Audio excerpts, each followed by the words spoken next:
Screen.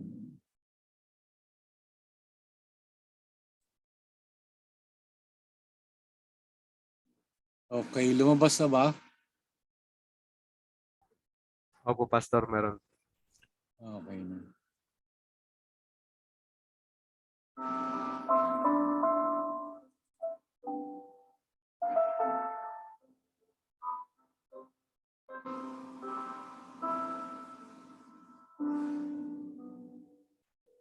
Every day they pass me by.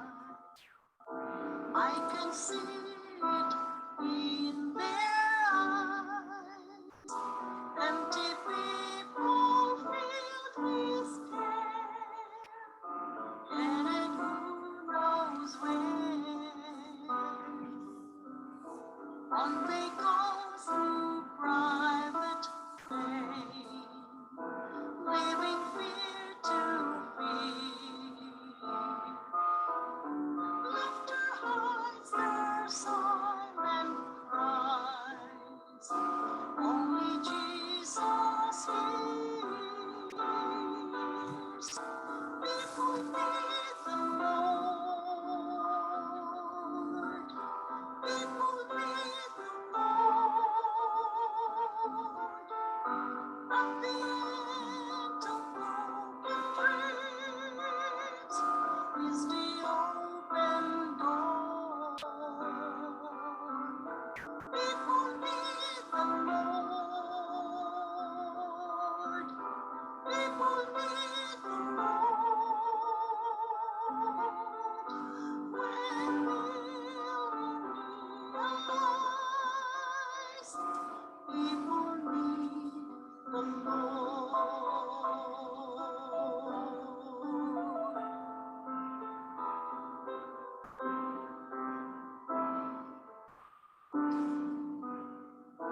We are called to take His life to a world where wrong seems right. What would be too great a cost for sharing life with one who's lost? Through His love, our hearts can feel all the grief they bear. We must hear the words of life, only we can share. People need the Lord.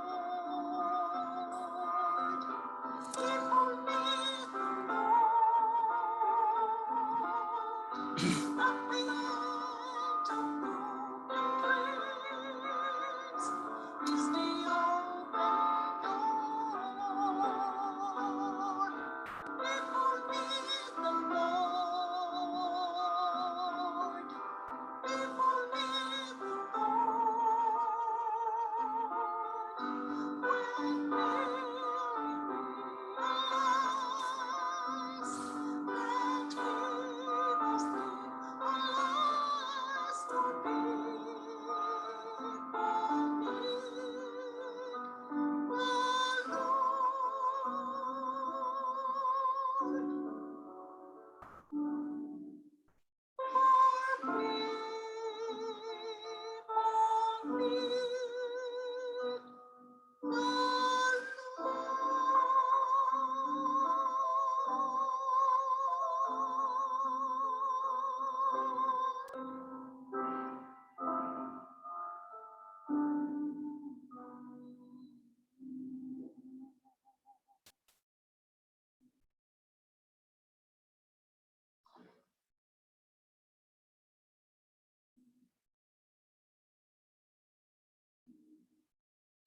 Okay, so thank you po sa awit na pinagkalob sa atin.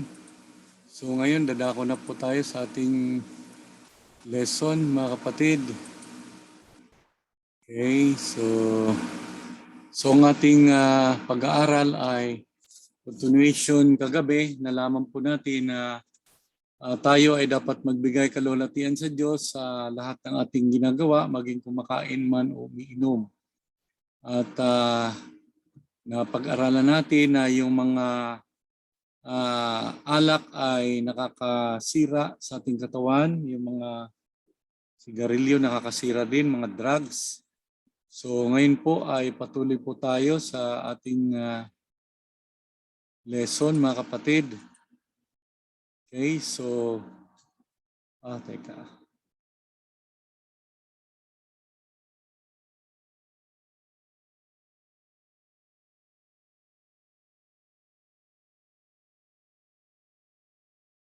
Ayun. So dito na po tayo sa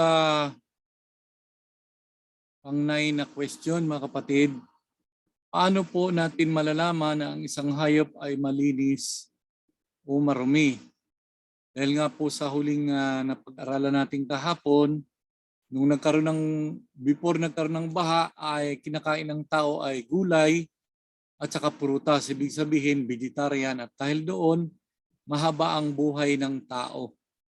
So, nung nagkaroon ng baha, nag-utos ang Panginoon na magdala ng 7 malinis at saka 7 malinis na babae at lalaki na hayop, ganun din sa ibon.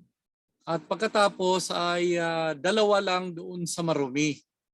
Ngayon, ating pag-aaralan, alin po ba yung tinatawag na hayop na marumi o malinis? Ano po ang pinaka-palatandaan? Leviticus 11, 1 to 4.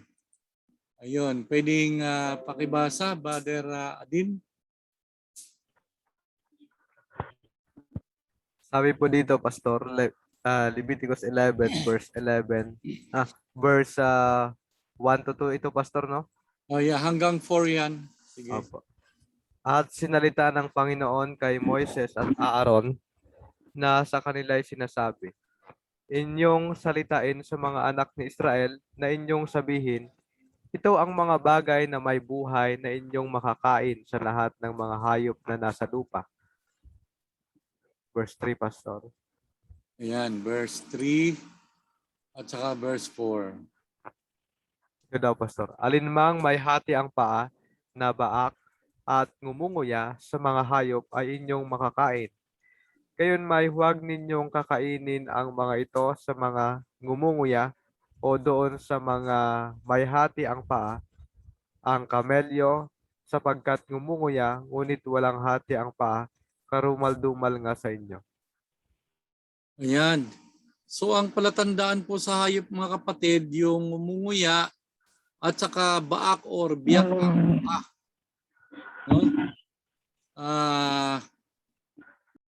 Kapag yung halimbawa, ngumunguya lang, hindi baak ang paa, yan ay hindi pwede. O kaya naman, biyak ang paa, hindi ngumunguya, hindi po yan po ay marumi mga kapatid. So ang malinis, yung tinatawag na kumakain siya, na ngumunguya siya at saka biyak ang kanyang paa mga kapatid. Yun ang pinaka palatandaan sa hayop. Kasi yung ibang hayop, halimbawa, hindi ngumunguya, ibig sabihin tuloy lang ang pagkain nun, dire-diretso lang. Nilulunok lang nila, tiyan na ang nagigiling. So pag ginunguya, siyempre ginigiling muna ng ngipin bago mapunta sa tiyan. Okay, so sunod po na katanungan mga kapatid, ano naman ang sabi ng Biblia sa baboy, no? Sa yung lumang pagka-English ay swine, yan po ay old tawag sa pig. Sa ngayon ay pigs or baboy.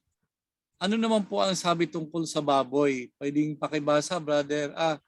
Sister Jackie, ang Leviticus 7 tsaka verse 8.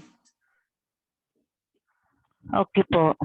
At ang baboy sapagkat may hati ang paa at baak, datapwat hindi ngumunguya, karumal-dumal nga sa inyo.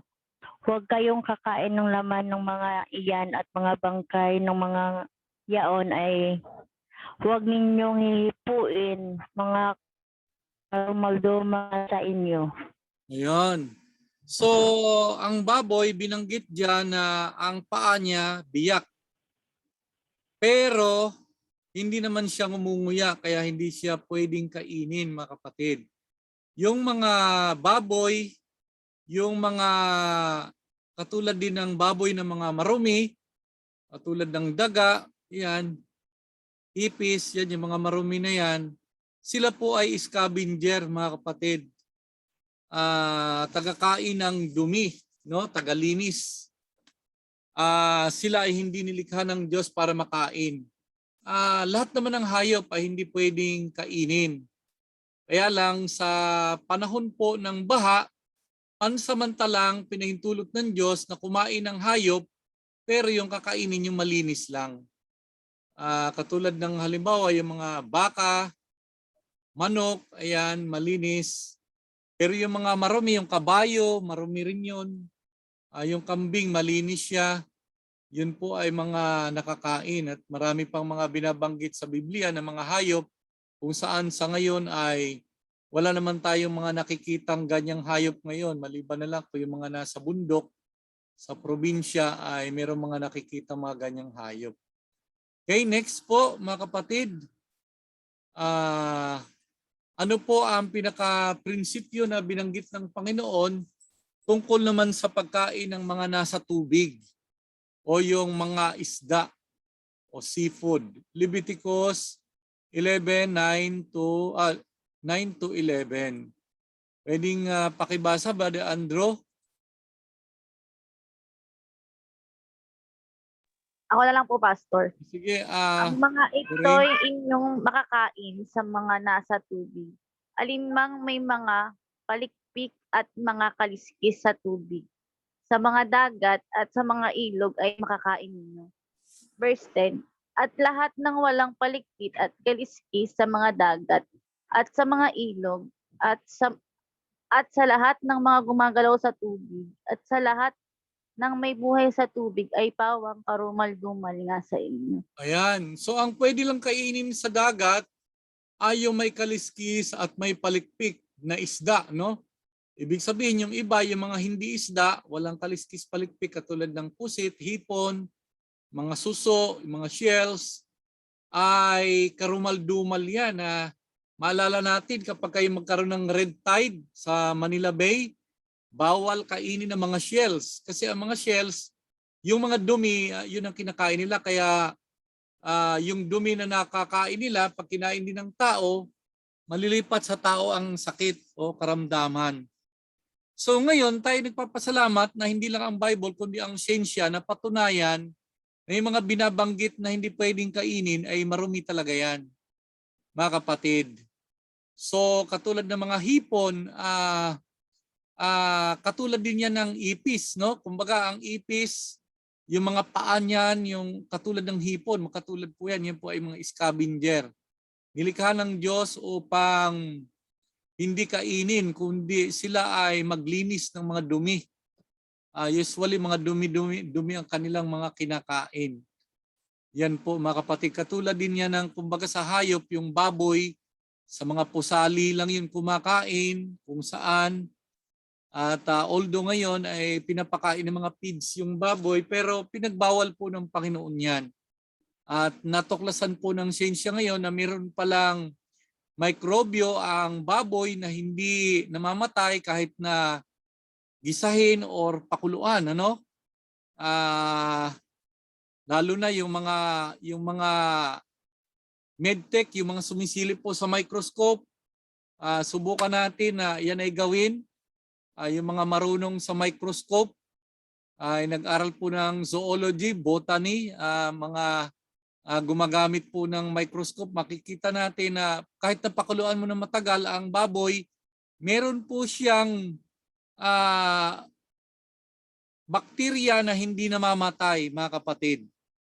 So napakaganda, nagkaroon ako ng pagkataon na makagamit ng microscope kaya nakikita ko yung hindi makita ng mata, mga kapatid. Actually, dati ay halimbawa sa sa botany ay may microscope kami kaya lang by team, no? Halimbawa, isang grupo kami.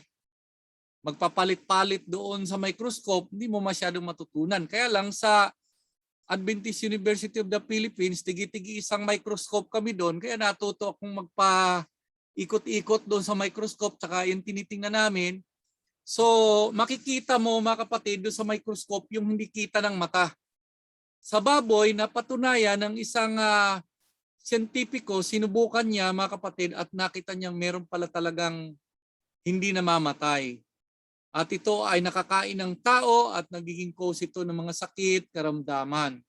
Usually, pag kumain ka ng baboy, maraming mga sakit ang dadapo sa iyo. Ganon din, pag kumain ka ng mga hipon, mga puset, suso, yan po ay katulad lang tayo ay kumakain ng ipis at saka daga. Kaya yan mismong ipis at daga, binanggit din ng Bible yan kasama ng baboy sa aklat ng Isaiah, na susunugin ng Panginoon ang sabi ng mga kumakain ng ipis, ng daga, ng baboy. Yan po mga kapatid, ano? Mamaya makita natin sa Isaiah. Okay, so ang mga hayop na nalaman natin ay mayroong bakang paa at saka ngumunguya. Sa isda naman may kaliskis at palikpik or sa dagat. Ibig sabihin sa dagat, isda lang ang pwede. Yung hindi isda, yung pusit, hindi isda yun eh. Yung suso, yung mga lahat ng nandoon, hindi pwede makain yun dahil walang palikpik po yun mga kapatid. Yung dalag, may palikpik yun. Pero yung catfish, ano ba sa Tagalog yung catfish? Dito, Pastor. Dito, Tama o ba? walang kaliskis yun. At saka mga katulad na isda, hindi po pwedeng kainin yon mga kapatid. Sapagkat sinabi ng Diyos na marami sa Biblia, matagal na, tayo nagpapasalamat, hindi lang ang Biblia, hindi lang ang Diyos, kundi ang mga siyentipiko po ngayon sa kanilang pagsasaliksik, lahat ng binanggit sa Biblia na nakakasira ay natuklasan nilang meron ito na mga mikrobyo na hindi namamatay na kung saan nakuha nila sa pagkain ng mga marumi, na kung saan pagkinain natin, yung sakit na dulot nito ay malilipat doon sa tao mga kapatid. Kaya the best talaga ay vegetarian kasi pagkagulay, prutas, safe po yun mga kapatid. Gayunpaman, kung sakali, ang sabi nga ay ipinahintulot pansamantala sa panahon po ni Noe dahil may baha. Sa ngayon naman, sa panahon natin, marami namang prutas at gulay, so pwede po mga kapatid na maiwasan natin yan para maiwasan din ang maraming mga sakit na dumadating sa atin. Okay, next, ito po, sa verse 11, pakibasa, Brother Adin.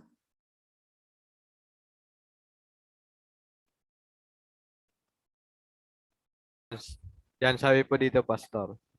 Leviticus chapter 11 verse 11 po ba, Pastor?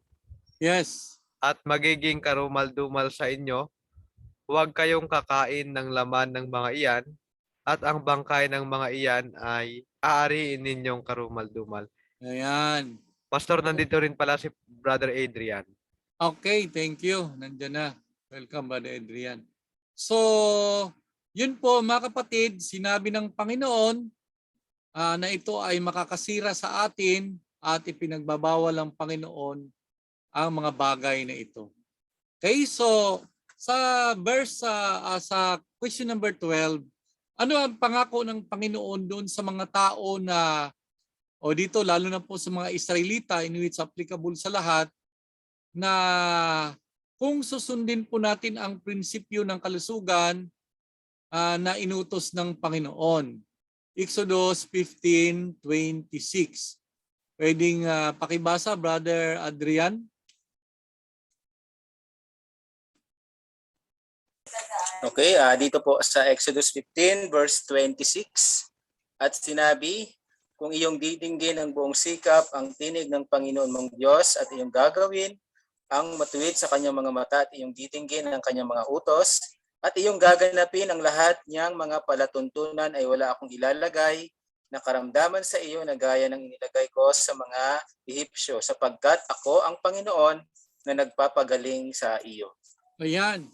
So ibig sabihin mga kapatid, ang sabi ng Panginoon, kung didinggin natin ang kanyang mga utos, yan dyan, yung mga nakalagay dyan, lahat ng palatuntunan ay ganapin ang kanyang mga palatuntunan, ang kanyang mga utos, sa dyan, ay wala pong ilalagay na sakit. Yan po ang pangako ng Panginoon na inilagay sa Ehipto. Bakit po?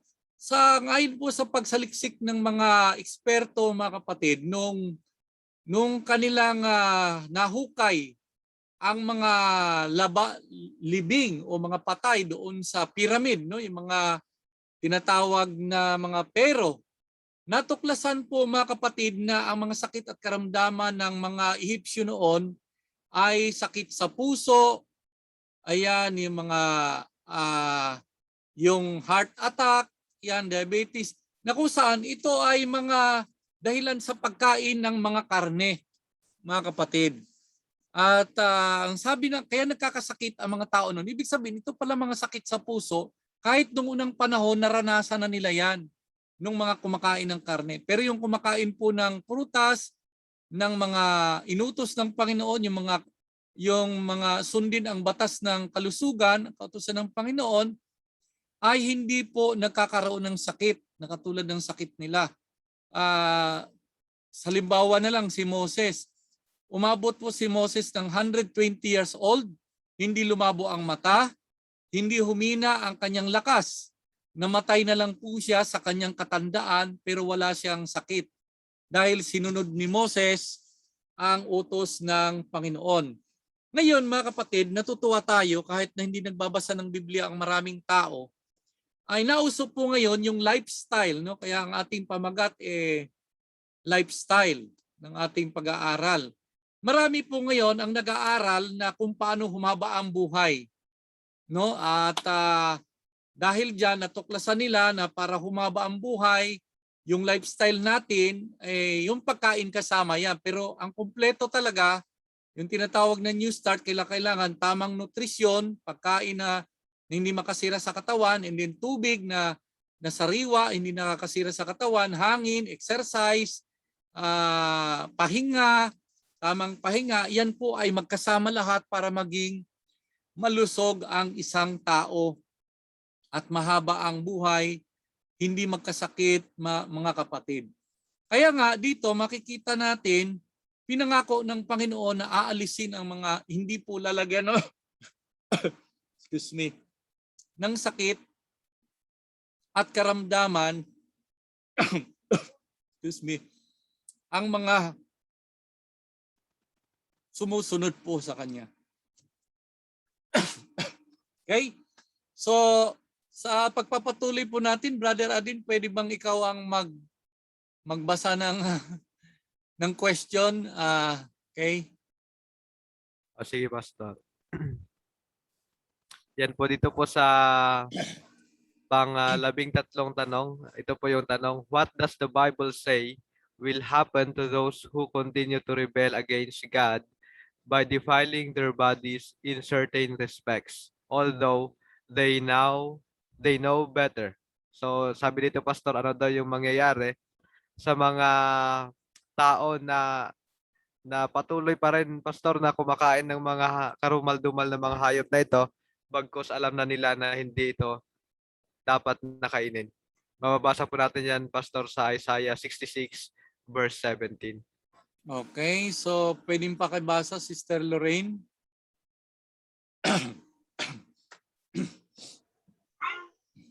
Silang nagpapakabanal at papakalinis na nagsisiparoon sa mga halamanan sa likuran ng isa sa gitna na nagsisiksikan ng laman ng baboy at ng kasuklam-suklam at ng daga, sila'y darating sa isang wakas na magkakasama, sabi ng Panginoon. Ayan.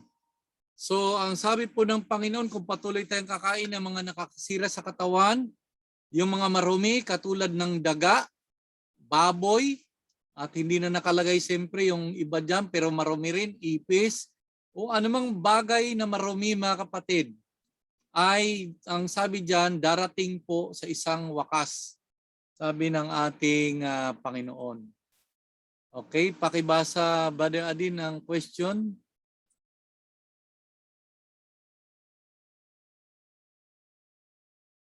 Yan, dito po sa pang-14 na tanong. What Bible promise does God give to those who desire victory over physical habits that have defeated them for years?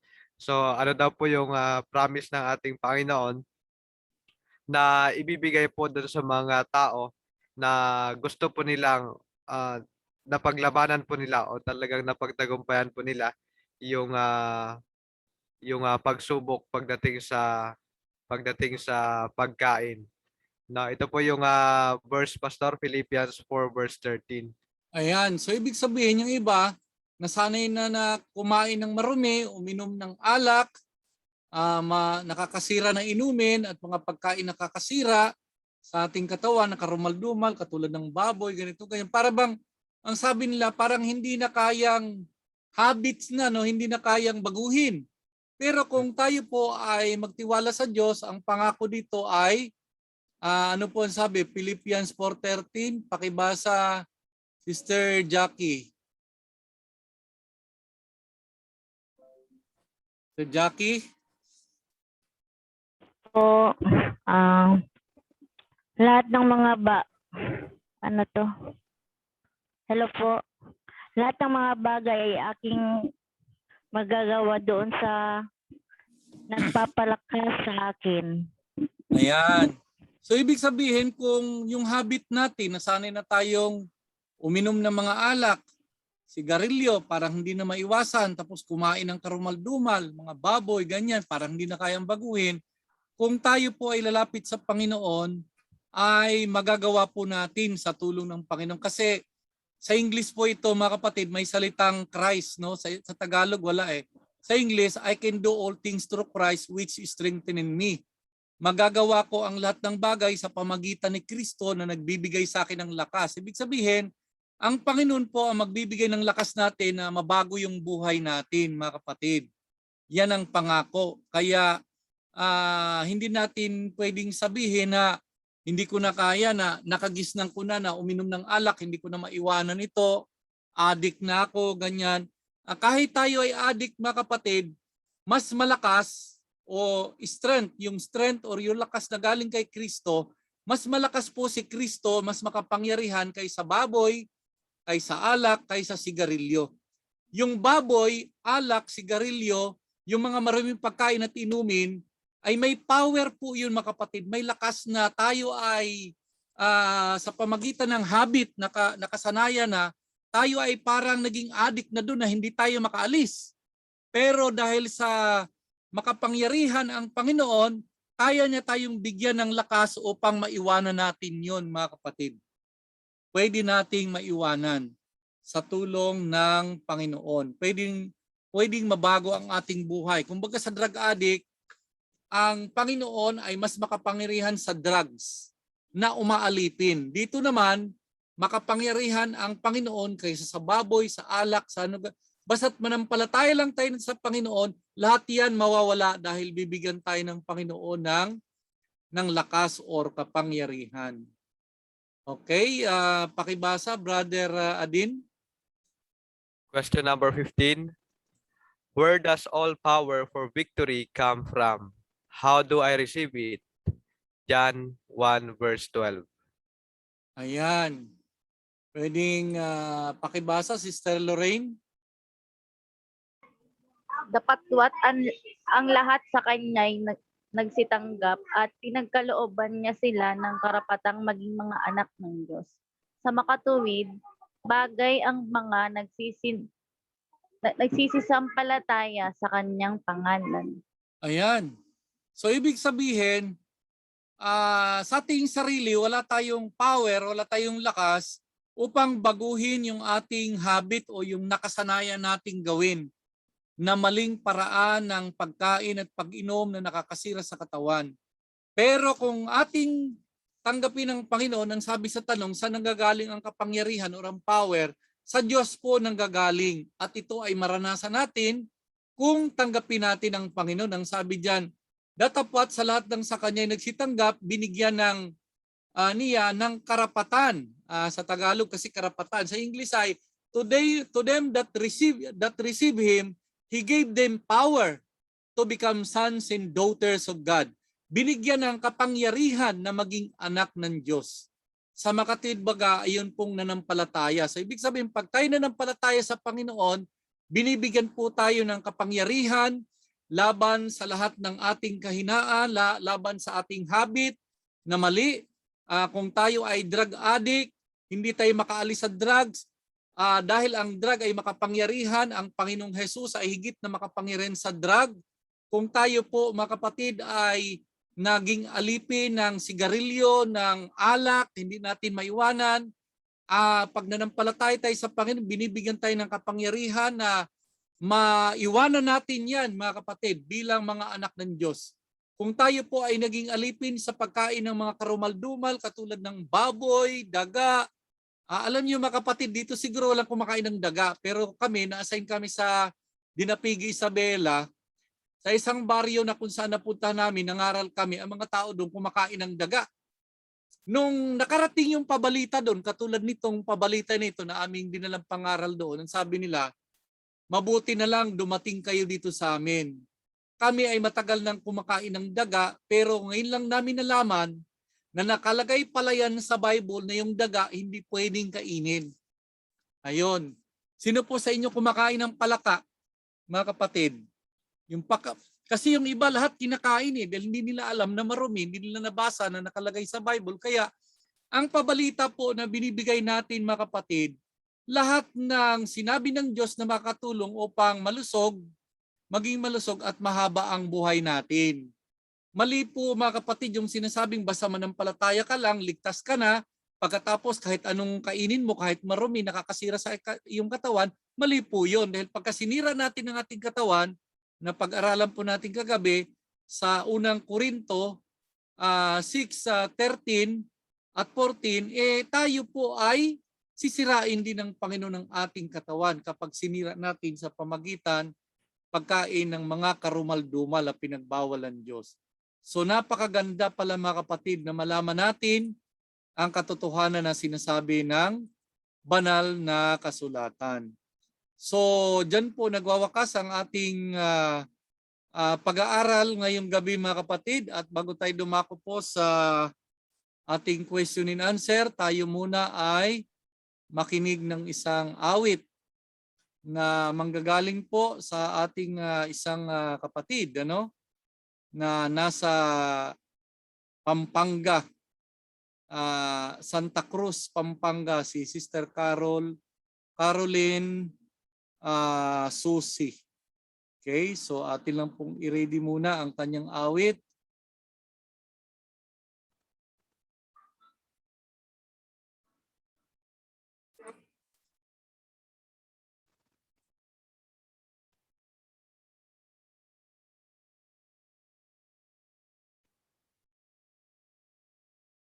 Nasaan ba?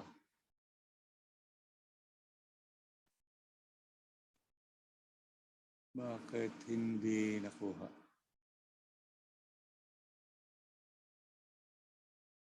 Screen.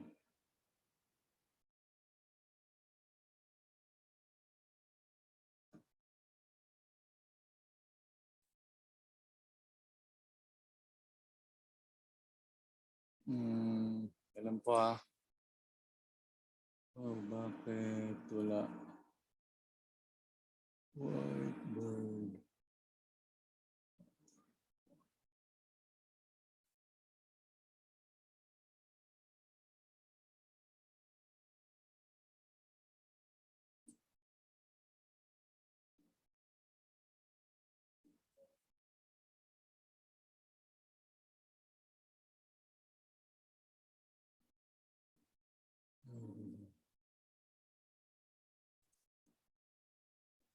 Mali.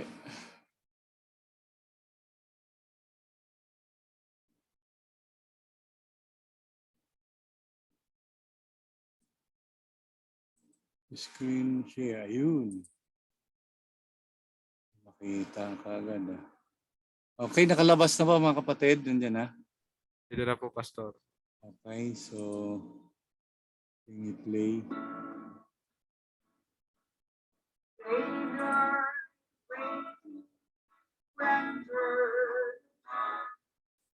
Why don't you let me come?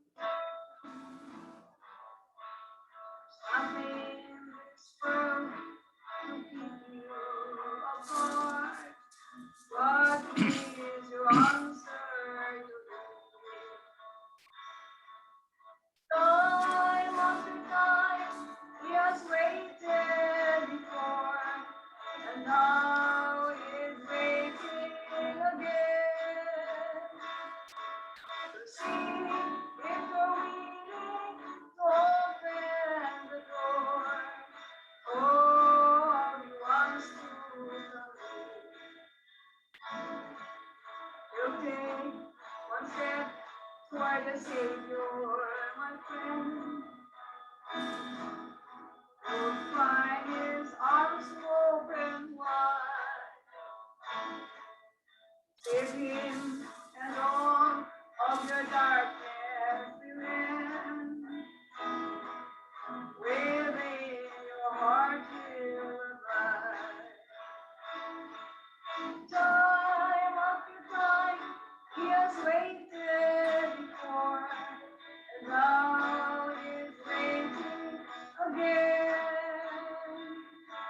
To see if we're willing to open the door. Oh, how he wants to come in.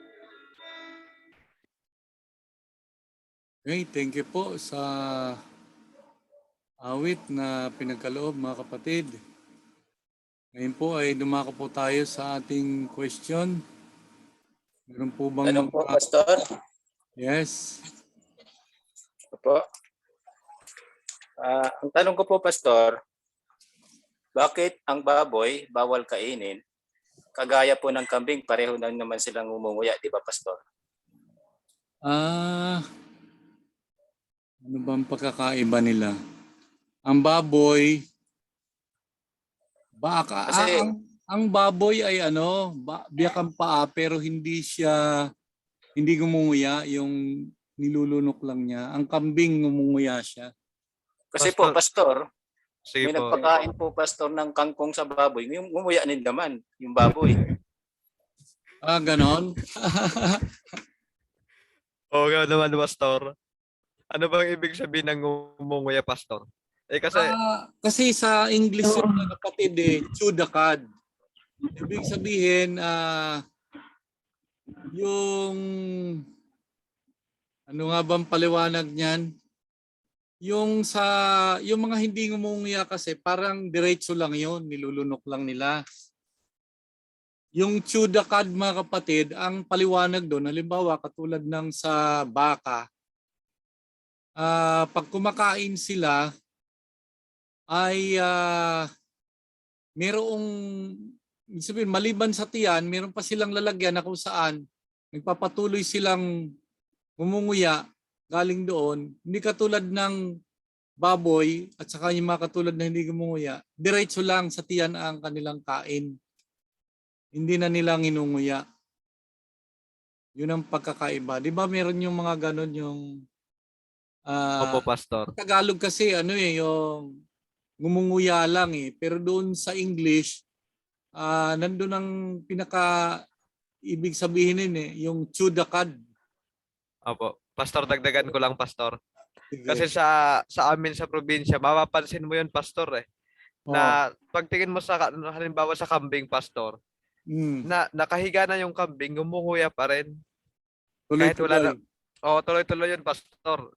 Ibig sabihin, Pati yung baka, yung kalabaw. Yung lagayan nila ng pagkain. Nakahiga na ngumunguya pa rin. Ibig sabihin, Pastor, meron daw pala yung compartment, tapos Yes. nilalabas nila yung yung kinain, tapos nguguyain ulit, Pastor. Nababalik. Ibig sabihin, yung paliwanag doon sa chew the cud, may isa pang lalagyan, merong ng pagkain nila na kahit na hindi sila direct na kumakain doon sa damo, yung napunta doon sa kanilang lagay, nagbabalik, yun nga yun, hindi diretso sa tiyan. Parang may another lagayan. Opo, Ganun Pastor. ang nangyari. Yun po ata yung ginagawang yun. papaitan, Pastor. Masarap yun. Kaya sa Tagalog, ang pagkakatranslate lang kasi ay ngumunguya lang. Hindi masyadong hindi masyadong mapaliwanag. Pero kung maobserbahan natin yung mga hayop sa kanilang pagkain na minsan makita mo mayroong nakabukol dito, yun yung isang paraan na hindi dumidiretso doon sa tiyan, kundi inilalabas uli yun para nguyain. Tuloy-tuloy ang pagnguya nila. Ganon. Okay, si Sister Sir Jack. may Baka si tanong Brother ka, Adrian, Jackie? baka may follow-up. O si Brother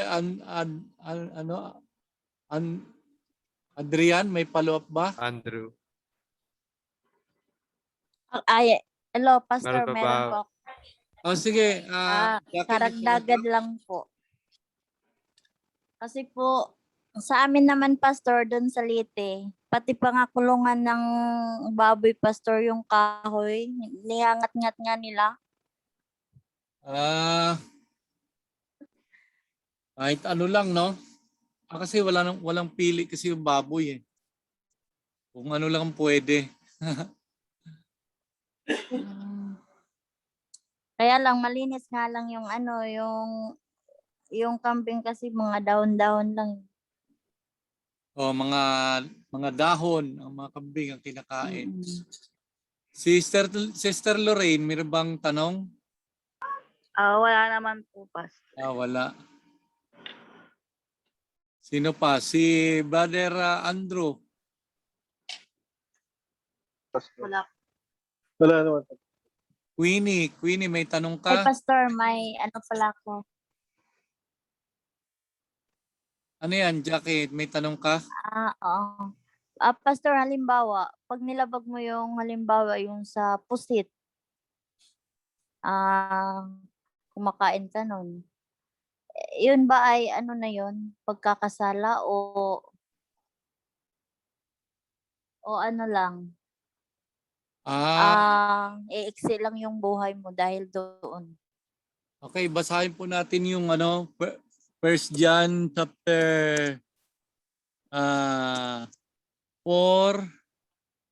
verse 3, no? Okay, ano natin?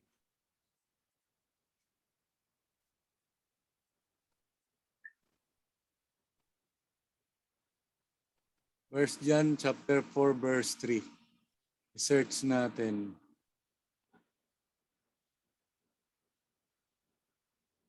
Ay, teka. Tama ba ito? 4 verse 3. 3 verse 4 pala. Baliktad.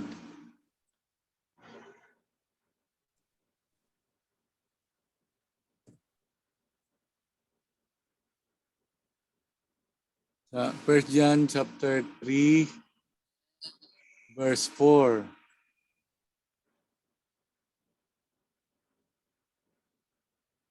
Basahin ka ba, Pastor? Sige. 1 John 3 verse 4. Ito po sabi, Pastor, dito sa ang bawat nagkakasala ay lumalabag sa kautusan ng Diyos sapagkat ang kasalanan ay paglabag sa kautusan. Yan Ayan. po yung pagkasabi sa Tagalog, Oo, ang Pastor. ibig sabihin ng kasalanan, lumalabag ka sa utos. Mayroong utos na huwag kang kain ng karumal-dumal. Kumain ka, di nagkakasala. So yung kasalanan ay kapag tayo po ay lumabag sa utos. Kaya pag ang tanong natin, kasalanan ba, tanungin natin sa utos, inutos po ba, may utos ba na ganon? So dahil may utos po, mayroong batas ng kalusugan, kasi ang batas po ng Panginoon, 10 Commandments, isa yon. Pangalawa yung batas sa kalusugan, batas din ng Panginoon. And then sa Israel, mayroong tinatawag na ordinances or palatuntunan, pero sa Israel lang yon. Hindi kasama sa atin. Katulad ng halimbawa, batuhin hanggang mamatay, mga judgment, kahatulan, sa Israel lang yon. Pero pagdating sa kalusugan, 10 utos, yan ay sa lahat ng tao, mga kapatid. Kaya nagkakasala po tayo. Ngayon, ang purpose po kung bakit tayo ay nangangaral, nagba-Bible study tayo para malaman natin kung anong sabi ng Biblia, and then pag natuklasan natin na mali pala yung ginawa natin, para itama ng Panginoon. Di ba po yung pag-aaral natin sa una, yung Bible ay pinaka-guide. So ito ngayon, pinapatnubayan tayo ng Diyos kung paano mabuhay na malusog, kung paano tayo ay sumunod sa tama. Dahil kung magpapatuloy tayo sa pagsira sa ating katawan, sabi nun sa Isaiah kanina, sa bandang huli ay darating sa wakas ang mga patuloy na lalabag sa kautusan ng Panginoon. Okay, may tanong pa ba mga kapatid? Pastor, ano po siguro ito common na tanong? Kasi Yes. hindi po may kakaila, Pastor, na meron po yung nagsasabi na nilinis na po yung mga pagkain na Nilinis. yon, at yung kautusan daw na yon, Pastor, ay para lang sa mga Israelita. Kasi nakasulat doon sa Leviticus 11:1, at sinabi ng Diyos kina Moses at Aaron na sabihin sa mga Israelita. Ano? Paano po natin ipaliwanag yun, Pastor? Yung O baka nilinis si po, Brother Adrian, baka yung meron ding nilinis po mga sagot. kapatid na sinasabi sa gawa. Kayo muna. Okay, sa gawa, ano nga ba yung anong talata yun? Yung pong nilinis, yung panaginip ni ano yon, ni Pedro dito po sa aklat ng Gawa. Ano? Ano nga bang talata?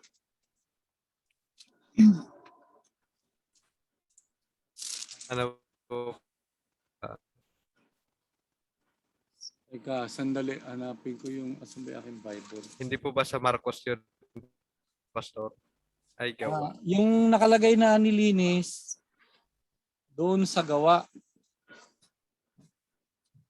Yung dali lang po. Baka alam mo yun, Brother Adrian. Pastor, Yes. dito po sa Genesis Genesis 7, yan sa chapter na yan, Pastor. Yan yung context, wala pa yung bahay ng Israel, pero pinapakaangais ng Diyos ay ipakain pa rin yung nararapat. And then, dito po sa 1 Corinthians 10 verse 23, lahat ay mabuti, ngunit hindi lahat ay nararapat. Yan po yung ating dyan. Wala pa po ang bayan ng Israel, meron na pong may distinction na ng marumi at malinis ang binigay ng Diyos para sa tao na kainin. Yun. Yan po, Sa Pastor. bagay, no? Oo. Nung sa ano pa lang, Brother Adrian, no? Nung panahon ni Noe. Opo, yung panahon po ni Noe, and then sa panahon din ni Pablo, ay binanggit din ni Pablo na lahat ay mabuti, ngunit hindi lahat ay narap. Ibig sabihin may distinction pa rin pagdating sa pagkain. Okay. Sa So, Gawa Gis po yun, Pastor, yung hinahanap niyo po. yung Gawa Gawa Gis. Opo. Gawa Gis 10:14 po, Pastor. Yun. 10:14. Ayun. So, bago tayo pumunta doon sa Gawa Gis, mga kapatid, binanggit din na yung merong ang kautusan ay para sa Israelita lang, yung mga sa kalusugan o yung mga kautusan. Sabi po sa bilang 15:16, isang kautusan at isang ayos ay magkakaroon sa inyo at sa kakaibang bayan na nakikipisan sa inyo. So ibig sabihin, ang kautusan po ay hindi para sa Israelita lang, kundi para sa lahat ng tao, Pastor. ng tao, mga kapatid. Although mayroong kautusang applicable sa mga Israelita sa panahon na sila po ay nandoon sa ilang, mga kapatid. Pero yung 10 utos, ito po ay tinatawag na general.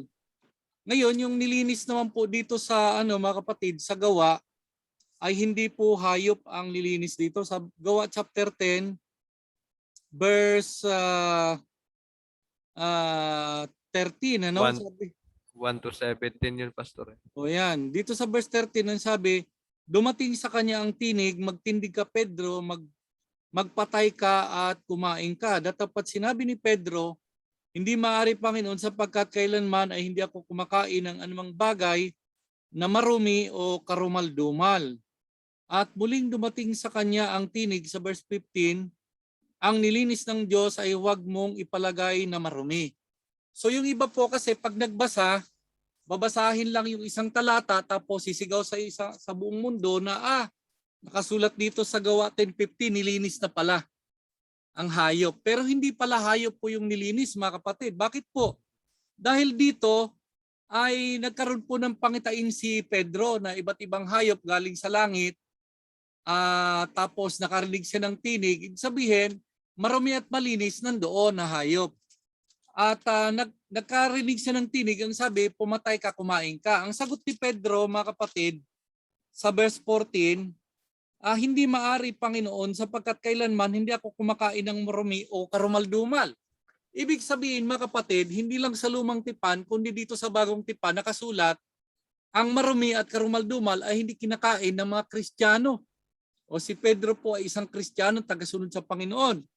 Pero dahil ito po ay pangitain mga kapatid, ituloy po natin ang basa. No? Ibig sabihin, ito po yung tinatawag na pag-interpret sa Bible na with the context. Ibig sabihin ng context, yung salitang con sa Spanish ay kumbaga halimbawa kumain ka ng banana con yelo. Ibig sabihin yung saging na saba nilaga, hinaluan ng yelo. Yun namang tinatawag na context. Ibig sabihin, pag binasa mo yung text na 15 na nilinis na, huwag kang sisigaw sa buong mundo na nilinis ng hayop. Babasahin mo yung text before the text at saka yung text after the text. Ibig sabihin nyo po ay immediate context. Yun. Kung hindi naman, babasa ka within the book o kaya within the Bible, mga kapatid, para maunawaan kung ano ibig sabihin. So dito lang po, mga kapatid, sa verse 16 ang sabi, Gawa 10:16, ito'y nangyaring maikatlo pagdakay binatak sa langit ang sisidlan. Ibig sabihin, 3 beses nangyari, pangitain, tapos binatak sa langit. Ibig sabihin, hindi nakakain si Pedro. Hindi literal na nakakain dahil pangitain. Hindi sa Bible, pagka po pangitain at saka panaginip, hindi literal, may meaning.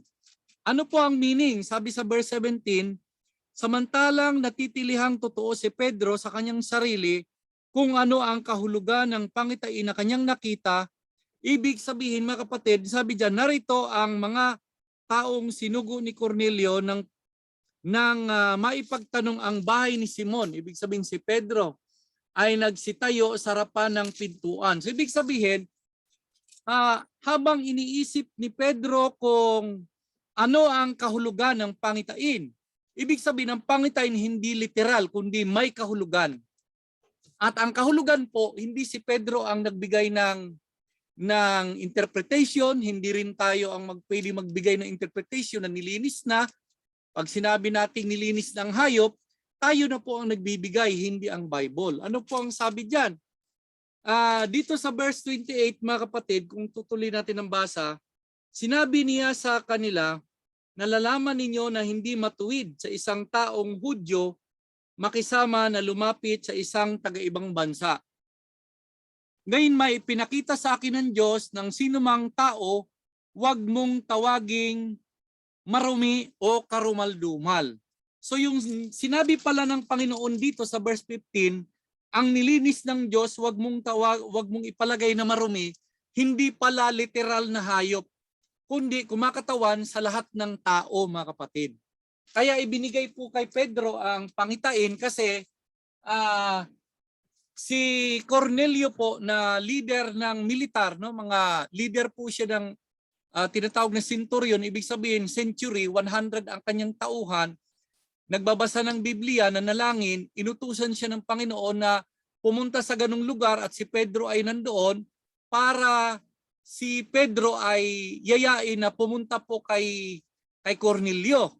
Siyempre po si Pedro hindi pupunta doon dahil ayaw nilang pumunta sa hindi kababayan. Pero binigyan siya ng pangitay ng Panginoon dahil ang sabi, dapat pumunta ka kasi nilinis ang lahat ng tao. Ang inisip kasi ni Pedro o ng mga Israelita, ang Israelita malinis, ang pagka hindi ka Israelita, marumi ka. Pagka ikay Pilipino, Romano, Incheck, marumi ka. Pero ang sabi ng Panginoon, malinis. So ibig sabihin, hindi pala literal mga kapatid. Yun po ang tamang pag-interpret ng banal na kasulatan. Ang literal po, huwag kang papatay, huwag kang mangalunya, huwag kang magnanakaw. Yung 10 utos, baliktad po. Yung 10 utos, manghiling ka ng Sabat, literal po yan, 7 araw. Yan po ay literal at wala nang ibang meaning. Hindi po ibig sabihin na 10 utos, binago na, hindi pwede ka nang sumamba sa rebulto katulad ng iba, na nasa utos po yung rebulto pero hindi nila sinusunod ang utos ng Diyos na literal. Yung Sabat, hindi nila sinusunod na literal. Literal po yun. Kasi yun po ay 10 utos. Wala na pong ibig sabihin yun. Hindi na po ibig sabihin doon na yung Sabado, naging Linggo, naging Biyernes, hindi po. Pero itong sa gawa, mga kapatid, may meaning ito. Hindi ito literal na ang sabi sa gawa 15 nilinis na mga hayop. Hindi po. Pangitain po yun at ang ibig sabihin tao pala ang nilinis at ang nagpaliwanag po Bible din mga kapatid. Sa verse 28 naman ang paliwanag doon. Hindi katulad mga kapatid ng 10 utos sasabihin nila wala na yan, wala na yung Sabat. Saan po ang paliwanag? Wala sa Bible. Ang paliwanag po nila ay tradisyon. Mga kapatid, ibig sabihin ng tradisyon, sabit-sabi ng tao wala na sa Bible. So kaya kung Bible lang po talaga ang susundan natin mga kapatid, maalalagay po tayo sa tama. At kung hindi po natin sinusunod ang Bible mga kapatid, itapon na lang po natin to. Mga kapatid, kung sasamba tayo sa rebulto, literal po ang nakalagay sa 10 utos, huwag kang sasamba. Kung sasamba ka ng linggo, wala po sa Bible yan. Itapon na lang natin po ang Bible pag hindi natin sinusunod mga kapatid. Kaya nakakapagtaka bakit marami po ang nagbabasa ng Bible pero hindi nila sinusunod ang tama sapagkat ang iba po mga kapatid, pag nagbasa ng Biblia, kahit hindi nila iniintindi kung ito ba ay literal o kung ito ba ay pangitain. Basta na lang po ang kanilang paniniwala ay nakabase sa isang talata. Kinakailangan po ihambing natin yung talata sa talata. Ang tawag po doon mga kapatid ay the Bible alone. Ang tawag doon ay sola scriptura sa panahon ni Martin Luther sa Germany. Inaral niya mga kapatid na sa Bible lamang, sola scriptura. Ibig sabihin, walang sariling pagpapaliwanag po mga kapatid. Hayaan natin ang Bible ang magpaliwanag. So ganun po, marami pang mga mali na pagkaunawa dahilan po sa ang mga tao ay hindi po nila inihahambing mga kapatid. Sa Biblia kung ano ang ibig sabihin, hindi po kinukuha yung tinatawag na context mga kapatid. Kinakailangan kunin po natin yung context. Okay, so para hindi po tayo maligaw, Bible lamang po ang nagpapaliwanag mga kapatid at walang sariling pagpapaliwanag. Okay, so kung may tanong pa po ba mga kapatid? Si Sister Queenie, wala na raw tanong? Wala ka ng tanong Sister Queenie? Wala na raw po, Pastor. Salamat, Wala na. Pastor. Okay, so maraming salamat po at ngayon dumako po tayo sa closing prayer at hilingin po si Brother Adrian para sa closing prayer. Okay, tayo po ay mag-pray. Aming dakilat mapagpalang Diyos na nasa langit. Salamat Panginoon sa inyo pong pagpapala sa amin sa gabing ito ng mga katotohanan. Salamat po Amang Banal at inyo pong pinangunahan muli ang aming butihing pastor ngayon sa pag-aaral ng inyong pabalita Panginoon. Salamat din po Ama sa maayos na internet connection. Salamat Panginoon at naging mapayapa din po ang gabing ito para sa aming pag-aaral.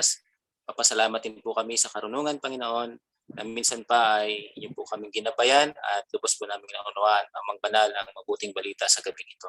Patuloy nawang pagpalain Panginoon ang aming Bible study at gabayan nyo rin po ang aking mga kasama sa Zoom meeting ang aming pong mga bagong kaibigan ngayon na kasama namin sa pag-aaral, paghahati ng tinapay ng buhay. Patuloy nawa kami gabayan ng banal na Espiritu, Ama, at patawarin kami sa aming mga pagkakasala sa inyo. Sa pangalan ni Jesus. Amen. Amen. Okay, magandang gabi mga Amen. kapatid. Magandang gabi, Pastor. Salamat. Maraming salamat sa inyong lahat. Ano? Sister Queenie, Thank you. Queenie, salamat sa pag-attend. Mr. Lorraine, Sister thank you. Jackie, Thank you po, Pastor. si Ma'am Marlene, Sister Thank you Lorraine, Mr. thank Lorraine, you. thank you. Thank you po. Thank you po. Ano, good night Brother po. Adrian. Pastor. Mr. Marlene, thank you po. Ano, Good Eden. night po. Ade. Good night po. Okay, good night po. Yan ko na po, Pastor. Okay, thank you. Salamat po ulit.